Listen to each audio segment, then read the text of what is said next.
పౌరాణిక పాత్రల నిండు వైభవం, పరాక్రమం, శాంతి, ధర్మం అంతా కలిసిన నాటకీయ శిల్పం.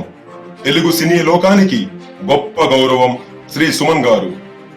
1980లోనే హీరోగా సత్తా చాటన ఈ నట విశ్వనాథుడు టక్కరి దొంగ, అన్నమయ్య, నేటి భారతుడు, కొదమసింహం, సింహాసనం, శ్రీరామదాసు, శ్రీమన్నారాయణ వంటి అనేక ఈ చిత్రాలతో ప్రేక్షకుల గుండెల్లో చిరస్థాయిగా నిలిచారు.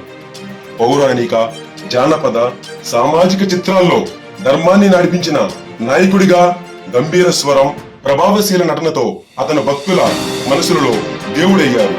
తెలుగు, తమిళ, మలయాళ, కన్నడ సినిమాల్లో అద్భుతమైన నటనతో దక్షిణ భారత చిత్ర పరిశ్రమలో అత్యున్నత స్థానం సంపాదించిన గొప్ప నటుడు.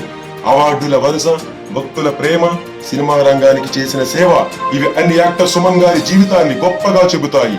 ఎల్లప్పుడూ అలాంటి ఆధ్యాత్మిక చైతన్యాన్ని అలంకరించిన నట సామ్రాట్ మన బేసిరామచంద్రపురం గ్రామానికి శ్రీ బేసి పోలమ్మ తల్లి జాతర సందర్భంగా వచ్చి ఆసీనులయ్యారు.